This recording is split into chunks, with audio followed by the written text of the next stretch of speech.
Conscient que son Alienware 13 allait peut-être avoir quelques difficultés à faire tourner les gros jeux, en tout cas que la partie graphique allait peut-être s'essouffler assez rapidement, Dell a développé le Graphic Amplifiers.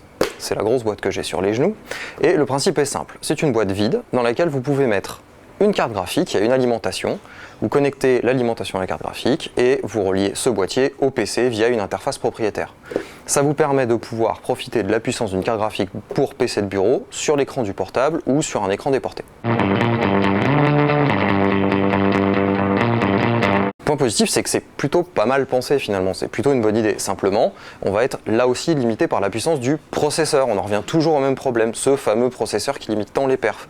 Donc, vous aurez beau mettre une 780, une 980, une R9 290X, enfin bref, toutes les grosses cartes haut de gamme que vous voulez dans la boîte, il y aura un mieux graphique, certes, mais vous n'aurez pas les performances d'un PC de bureau.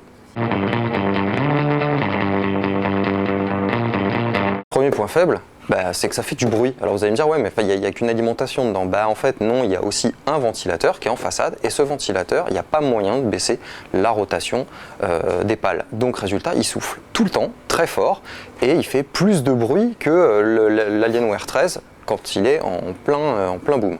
Deuxième point faible, ça vient de l'interface qui permet de relier le Graphic Amplifier à l'Alienware 13.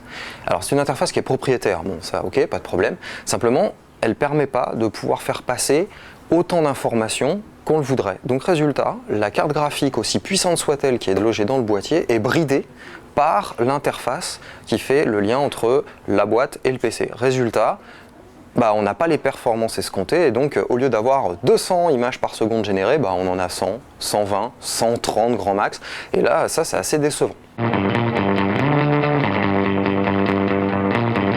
L'Alienware 13, c'est un super ultra portable. Alors, qu'on se comprenne bien, c'est un ultra portable bien boosté, bien vitaminé. Par contre, c'est pas un très bon ultra portable de gaming, puisque justement, on peut pas faire tourner tous les jeux dessus. La bonne idée, c'était d'y adjoindre le Graphic Amplifier, qui coûte quand même 250 € tout seul, mais le problème, c'est que l'un est bridé par le processeur, l'autre est bridé par son interface et le processeur. Résultat, ce duo de choc, est pas si détonnant que ça.